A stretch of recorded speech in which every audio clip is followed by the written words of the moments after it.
The soft glow of my phone screen was the only light in the room, casting long shadows against the walls cluttered with posters and discarded clothes. It was one of those nights where sleep seemed impossible, restless thoughts and a million things running through my head. I was lying on my bed, scrolling mindlessly through social media, laughing at memes and occasionally replying to a few friends who were still awake. A notification pinged. I checked it.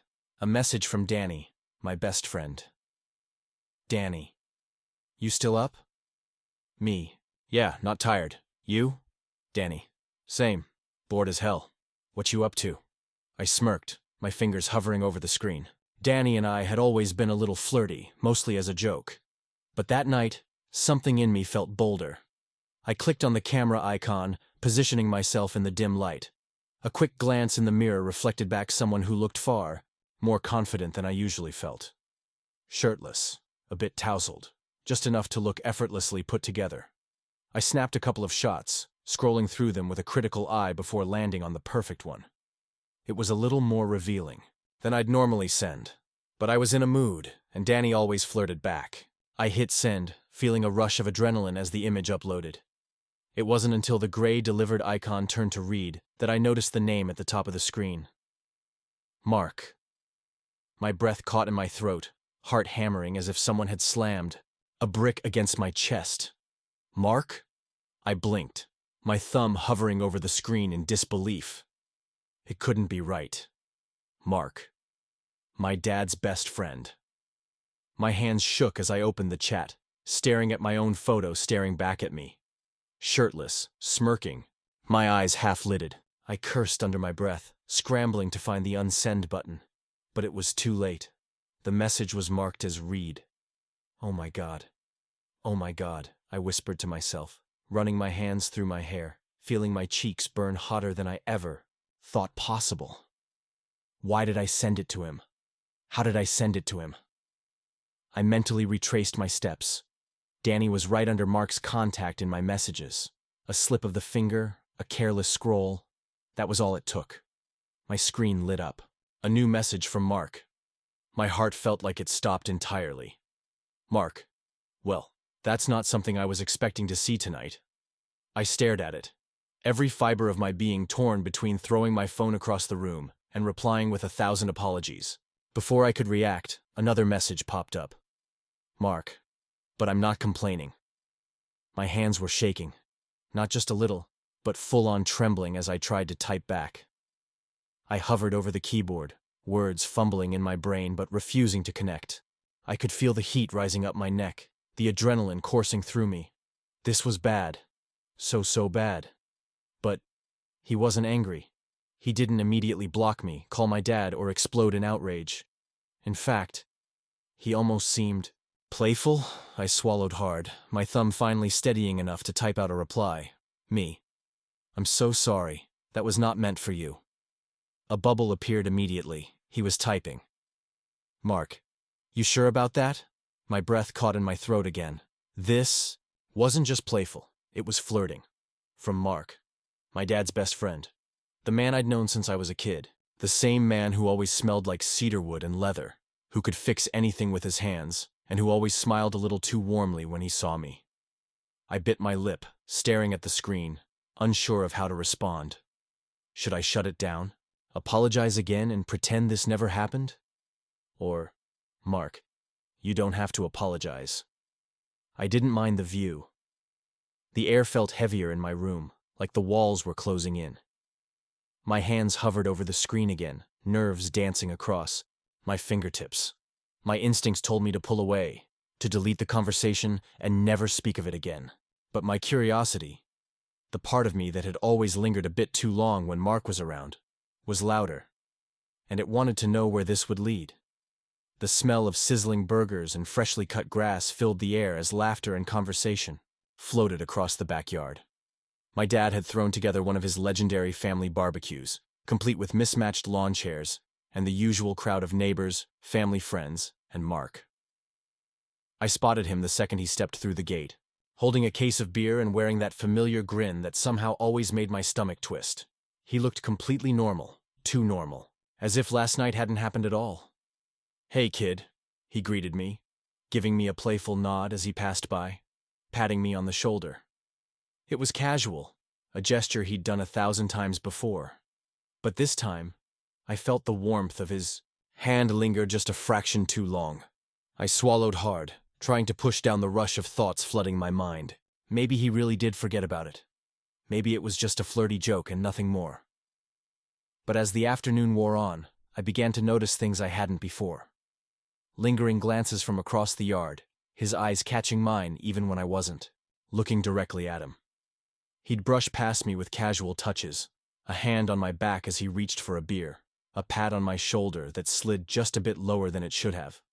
I told myself I was imagining it, that it was all in my head, but then it wasn't. I was in the kitchen, away from the noise and chatter outside, refilling the ice bucket. The door swung open, and Mark walked in, shutting it softly behind him. His presence filled the room, and I could feel the tension hanging between us, heavy and unmistakable. "Escaping the madness out there?" he asked, moving past me to the fridge. He popped it open, grabbing a soda. "Something like that," I replied, my voice just a little too shaky. He leaned back against the counter, cracking the can open and taking a slow sip, his eyes never leaving mine.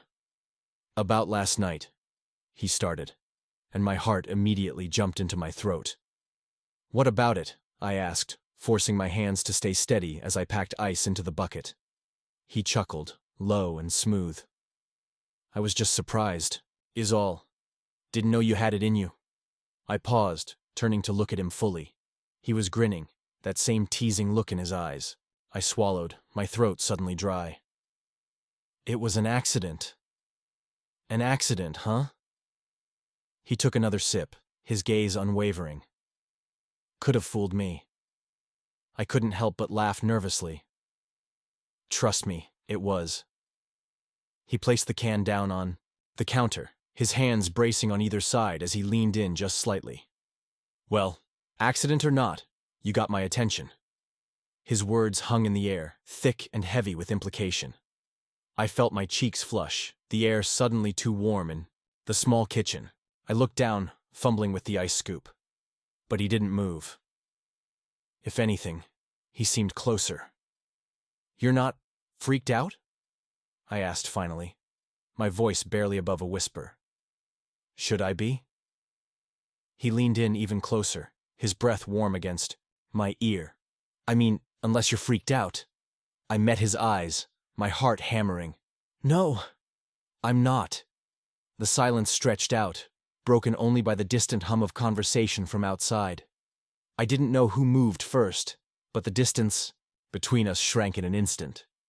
He was close enough that I could smell his cologne, cedar and something spicy. His hand brushed against mine, a small, deliberate touch that sent a shockwave through my entire body. "You know," he said softly, his voice barely above a whisper. "You look good when you're nervous." I swallowed, not daring to move. "I'm not nervous." "Could have fooled me," he whispered back, his hand grazing mine again, this time staying there. I let out a shaky breath, my eyes darting to the door. Anyone could walk in at any moment, and yet I didn't want him to stop. I didn't want the space between us to return. He stepped back, just a fraction, enough to make me feel the loss of his touch. He straightened up, grabbed his can of soda, and headed back toward the door. But before he stepped out, he glanced over his shoulder, his eyes catching mine with a spark that made my stomach flip. "I'm around if you wanna talk more about it." And then he was gone, leaving me standing in the middle of the kitchen, breathless and shaken, my heart pounding like a drum. It wasn't just flirtation. It was an invitation. The late afternoon sun hung low in the sky as I pulled up to Mark's driveway, gravel crunching beneath my tires. His house sat a little off the main road, tucked behind a row of tall oaks that cast long shadows across the lawn. I sat for a moment, my hands gripping the steering wheel, nerves bouncing around in my stomach. I tried to convince myself that this was just a favor, nothing more. I got out of the car and walked up to the front door, pausing before I knocked. He opened it almost immediately, as if he'd been waiting. "Hey, kid." He greeted me with that familiar grin, his voice smooth and welcoming. He was wearing a dark gray t-shirt that clung to his chest in all the right ways, jeans that were just a bit too snug. I swallowed hard, shoving my hands into my pockets. "Hey," I replied, trying to sound casual. "You, need help moving?" "Stuff?" Mark chuckled, stepping aside to let me in. "Yeah, a few things in the garage. Figured I'd take advantage of your youthful energy." I forced a laugh, following him inside. His house was neat, organized, cleaner than I expected. He led me through the hallway, our footsteps echoing off the hardwood floors. I couldn't help but notice the smell, cedarwood and faint traces of his cologne. "Want a drink before we start?" he asked, pausing by the kitchen. "Sure," I said, maybe a little too quickly. He grabbed 2 beers from the fridge, handing me one before cracking his open with a satisfying hiss. I mirrored him, taking a long sip, hoping it would settle my nerves. We stood there for a minute, neither of us saying much, just drinking and stealing glances. The tension from the barbecue was back, stronger than ever. It hung between us, electric and unspoken, daring either of us to acknowledge it. "So," he began, leaning against the counter with a casual ease. "About that photo." I nearly choked on my drink. I wiped my mouth, forcing out a laugh. "You're not gonna let that go, huh?" He grinned, eyes sparkling with mischief. "I mean, you sent it to me. Seems a little rude not to at least talk about it." I felt my cheeks heat up, the memory of that night crashing back into my mind. "It was a mistake," I mumbled, staring down at the neck of my bottle. "Was it?" he asked, his voice softer now, more serious. I looked up, and there it was. His eyes, locked onto mine, unblinking, unafraid. I swallowed, my heart hammering. "I thought it was." Mark took a step forward, his beer still in hand, his eyes never leaving mine. "Because I don't mind mistakes like that," he said, his voice dropping to a whisper. My breath caught, in my throat. He was close now, close enough that I could feel the heat radiating from him. "You don't?" "Nope." He placed his beer down on the counter with a soft clink. His hand reached out, just grazing my arm, fingertips warm and deliberate. I actually liked it. I couldn't move. I couldn't breathe. His hand slid up my arm, slow and steady, sending sparks of electricity dancing across my skin. He paused, his eyes searching mine, looking for any sign of hesitation. He wouldn't find any. In that moment, something inside me broke free. Some wall I'd built up, some barrier I'd been holding on to. I took a step forward, closing the distance between us. "You sure about this?" I whispered, my voice barely audible. His hand moved to the back of my neck, gentle but firm. "I've never been more sure." His lips met mine softly at first, testing the waters. My breath hitched, the reality of what was happening crashing over me like a wave. But I didn't pull back. I leaned in, pressing harder, feeling him respond with a kind of urgency that left me dizzy. The beer bottles were forgotten, left sweating on the countertop as his hands moved to my waist, pulling me closer. My hands found his chest, the solid warmth beneath his shirt grounding me in this impossible electric moment. We stumbled back against the counter, his hands slipping under my shirt, fingers grazing bare skin. I gasped against his mouth, and he paused, his eyes meeting mine once more, checking, asking for permission. I gave it willingly, pulling him closer. Before I knew it, we were moving, his hands on my back, guiding me through the hallway. I didn't even notice the doors we passed or the turns we made. I was too lost in the sensation of his lips, his hands, his body pressed against mine. We stopped only when my back hit the edge of his bed. He looked at me again, his eyes filled with something that wasn't just desire, but something deeper, something real. "You good?" he asked, voice rough and breathless. I nodded, unable to find the words. Instead, I pulled him back to me, my hands tangled in his hair, feeling every inch of him pressed against me. His mouth was hot and insistent, and I matched his pace, feeling the weight of everything that had been building finally crash down around us. My mind raced with 1,000 thoughts, fear, excitement, desire, all swirling together in a perfect, chaotic storm. But in that moment, none of it mattered. All I could feel was him, his touch, his warmth, his breath against my skin. The line was crossed, and I didn't want to go back. The days that followed were a blur of emotions, excitement, guilt, and a constant, gnawing sense of paranoia. My mind replayed everything over and over again, each touch, each whispered word, every stolen moment. It felt like a dream, a dangerous, forbidden dream that I couldn't wake up from. Mark didn't help. The first text came the very next morning. "Mark, hope you made it home all right. I can still taste you." My heart nearly stopped. I stared at the screen, the words blurring for a moment before they snapped into focus. I shouldn't have replied. I should have ignored it, chalked it up to a mistake, a lapse in judgment. But I didn't. Me. I'm good. Last night was something. Mark. You have no idea. That was the beginning. The texts came frequently after that. Some simple and playful, others not so much. I'd find my phone buzzing at random times, during class, at the dinner table, even when I was with my dad. Each time, my heart would leap into my throat, terrified. Someone would see. But I couldn't bring myself to tell him to stop. If anything, I started craving it. The secret glances, the flirty messages, the tension that built up every time we crossed paths. He would find little excuses to come by, dropping off tools he borrowed from Dad, asking for help with his car, offering to fix things around the house. Every time he came over, my stomach twisted with a mixture of fear and anticipation.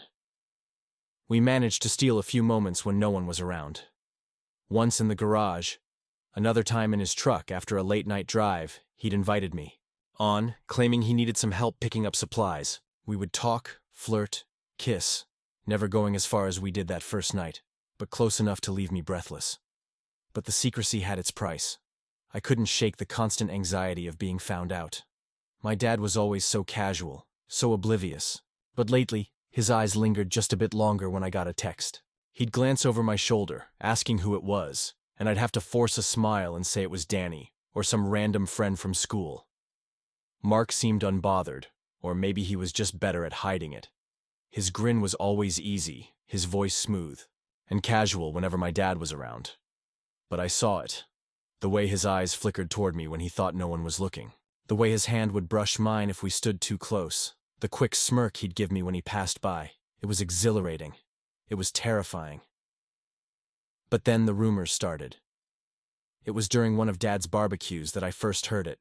I was carrying a tray of burgers out to the grill when I overheard two women talking near the fence. "Did you hear about Mark and Claire?" one whispered. Her voice was sharp, clipped with gossip. "What about them?" "Apparently she's been asking around.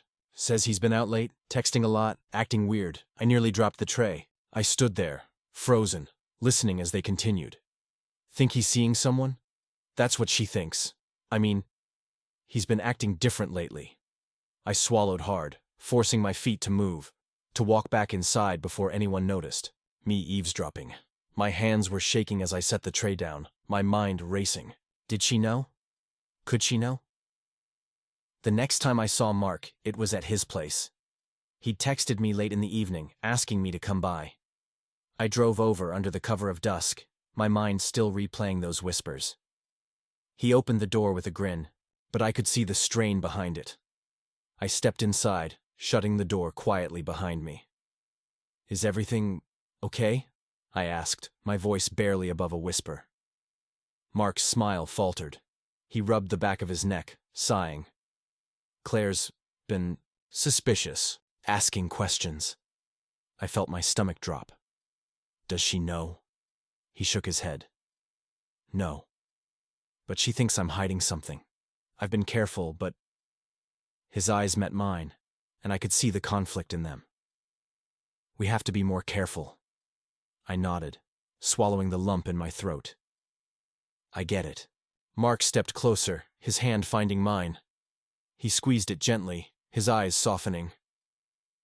I'm not saying I want to stop. I just want to make sure we don't get caught." I stared up at him, the weight of his words settling in. He wasn't just playing around. This wasn't just some fling for him. And for the first time, I realized it wasn't for me either. I don't want to stop either, I whispered back. His smile returned, softer this time. He leaned in, his lips brushing mine, a promise and a risk all at once. But as we kissed, I couldn't shake the feeling that the walls were closing in, that this delicate, fragile thing we had was being watched, monitored by eyes we couldn't see, and worse, my dad was starting to look at me differently, like he knew something, like he was just waiting for me to slip up. The house was alive with the sounds of laughter and clinking dishes. My dad was in his element, grilling steaks. In the backyard, while my mom floated around the kitchen, organizing side dishes and making sure everything was perfect. I moved between rooms, carrying plates and setting the table, my mind buzzing with nervous energy. Mark was here. He had arrived with his usual grin and a bottle of wine for my parents, making easy conversation as if nothing had changed. But I saw the flicker in his eyes when he caught sight of me. It was quick, almost invisible. But it was there. Acknowledgement. We didn't speak much, just brushed past each other in the hallway or exchanged fleeting glances across the kitchen. I felt the heat of his gaze like a physical touch, my skin prickling every time he laughed too loud or leaned too close. Dinner was set, and we all gathered around the table, my parents at either end, me across from Mark, our legs brushing under the tablecloth. It was innocent enough, just a brush of denim against denim, but it sent sparks up my spine. The conversation flowed easily. Talk of work, the neighborhood, the local school elections. Mark was charming as always, throwing in jokes that made my dad roar with laughter and my mom blush. I tried to keep my cool, but I was hyper-aware of every movement, every flick of his eyes in my direction. Then the doorbell rang. My mother paused, looking confused. Were we expecting someone else? My dad shrugged. Maybe a neighbor dropping by? I watched as my mom wiped her hands on a napkin and moved to the door. I saw Mark's shoulders tense slightly, his hand freezing mid-cut as the front door opened. Claire? My mom's voice carried back to the dining room, a mix of surprise and confusion. My heart stopped. Footsteps echoed down the hall, followed by the unmistakable click of heels.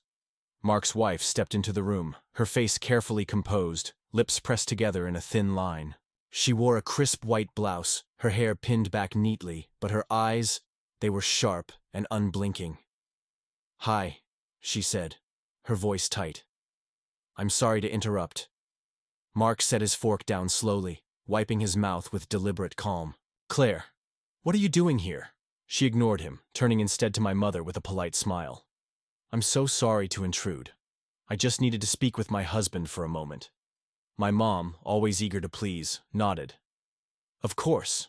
We're just having dinner. You're welcome to join us if you want." "That won't be necessary," Claire replied, her eyes finally flicking to Mark. "It'll only take a minute." Mark's jaw tensed, but he stood, pushing his chair back with a soft scrape against the tile. "I'll be right back," he said, glancing at me for the briefest of moments before following her out to the front porch. The room fell silent, the hum of conversation replaced by the low murmur of voices drifting through the open window. I couldn't hear what was being said, but I could see them. Silhouettes against the setting sun, hands gesturing sharply. "Didn't know they were having problems," my dad muttered, cutting into his steak with a casual flick of his wrist. My mom just shook her head, looking uncomfortable. I didn't breathe. My mind raced, heart pounding so loudly I could barely hear anything else. Had she found out? Was she here to expose everything? I pushed my food around my plate, my hands, shaking so subtly I had to clench my fists under the table. The voices outside grew louder. Mark's voice rose, something sharp and clipped cutting through the evening air. Claire's response was sharper, her silhouette stiffening, hands clenched at her sides. Then, suddenly, it ended. The front door slammed shut, and Mark walked back. Inside, his face pale, his jaw clenched tight. "I'm sorry," he said to my parents, forcing a smile. "Something came up. I need to head out." My mom blinked, clearly taken aback. "Oh, is everything all right?" "Yeah," he replied, but the word was flat, lifeless. He nodded once at me, his eyes meeting mine for the briefest of seconds, and then he was gone. the door closing softly behind him. The silence that followed was suffocating. My parents exchanged glances, whispering under their breath. I could feel the tension crawling up my spine, the weight of every unspoken word pressing down on me. I pushed back from the table. "I'm not really hungry," I muttered, standing up before they could protest. I made my way upstairs, shutting my bedroom door behind me with a soft click. I collapsed onto my bed, my hands shaking, my mind racing. I knew it wasn't over. Whatever had happened out there, whatever she suspected, it was far from done. But even with the fear clenching my stomach, there was something else, something I couldn't shake. The thrill. Despite everything, I still wanted him. The sky was painted with shades of gray, thick clouds hanging low over the park. I sat alone on the bench, hands stuffed deep into my jacket pockets, as I watched the bare branches sway with the wind. The air was crisp, biting against my cheeks, but I barely felt it. My mind was too tangled with thoughts of him. Mark had texted me the night before, simple, direct. "Meet me tomorrow?" Me. Usual spot. I'd agreed without hesitation. I saw him before he saw me, his tall frame cutting through the misty air as he walked toward me, hands jammed into his coat pockets, shoulders hunched against the chill. Even from a distance, I could feel the tension radiating off him. He spotted me and forced a small smile, one that didn't quite reach his eyes. I shifted to make room as he sat down beside me, the wood creaking softly under his weight. For a moment, neither of us spoke. We just sat there, staring out at the empty park, the silence stretching thin between us. "Thanks for coming," he said finally, his voice softer than I'd ever heard it. I nodded, glancing at him from the corner of my eye. His jaw was clenched, eyes fixed on the ground in front of us. He looked tired, worn out. "How's everything?" I asked, my voice barely above a whisper. He let out a long breath, his shoulders sagging. "Messy," he admitted.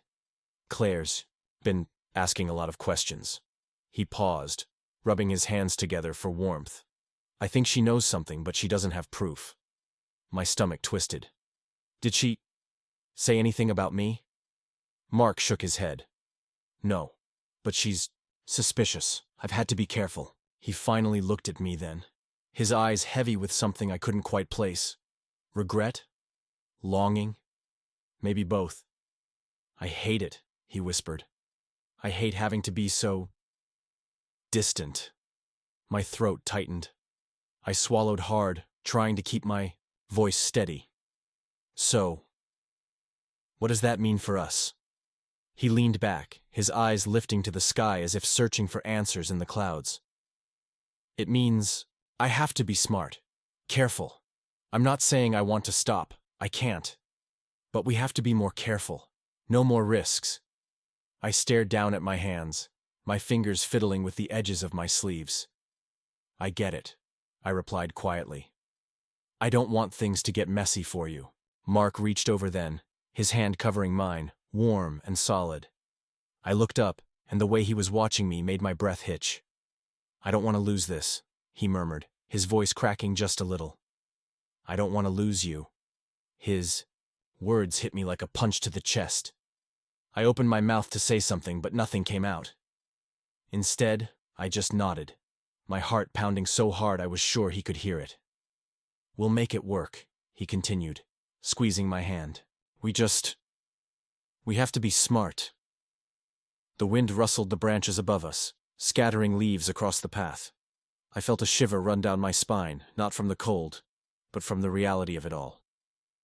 What we were doing was dangerous, risky, and complicated. But the thought of stopping hurt more than I was willing to admit. "Okay," I said finally, my voice barely above a whisper. "We'll be careful." Mark's shoulders relaxed, the tension in his jaw easing slightly. "Good." He paused, his eyes flicking to my lips.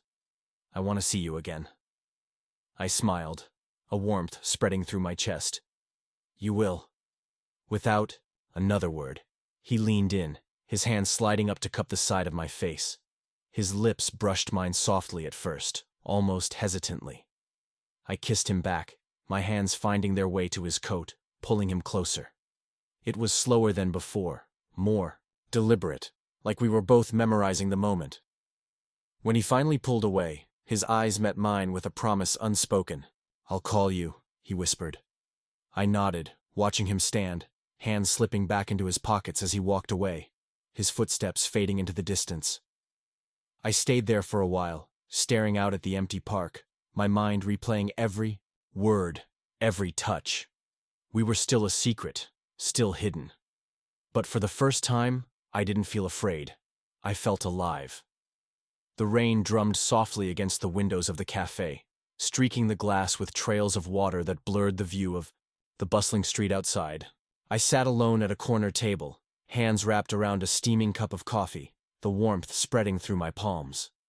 The place was mostly empty, just a few scattered patrons lost in their own worlds. The low hum of conversation blending seamlessly, with the soft jazz playing overhead.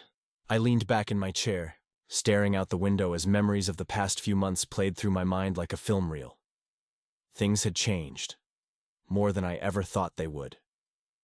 Mark and I had found a way to make it work, despite the obstacles, the whispers, the secrets. It hadn't been easy.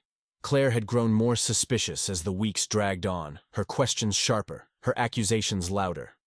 Mark held his ground for as long as he could, but it wasn't enough.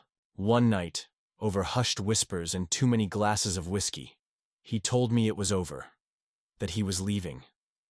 I remembered the relief in his eyes when he said it, the tension slipping from his shoulders as if he'd been carrying it for far too long. He'd moved out the next day, renting a small apartment across town. It wasn't glamorous, but it was his, and it was ours, at least in the moments we could steal away together. My phone buzzed against the table, snapping me out of my thoughts. I glanced down, smiling when I saw his name flash across the screen. Mark. Running late. Save me some coffee? Typed back quickly. Me. Only if you promise to buy breakfast. Mark. Deal. I set the phone down, my smile lingering as I watched the rain outside. If someone had told me months ago that a simple mistake, a careless flick of the thumb, would lead to this, I would have laughed. But life was strange like that. Messy, chaotic, beautifully unpredictable. And sometimes, the most unexpected mistakes lead to the most unforgettable memories. I took another sip of my coffee, my eyes flicking to the door just as Mark stepped inside, shaking off the rain and flashing me that familiar grin. My heart skipped the way it always did. And I knew in that moment that I wouldn't change a single thing.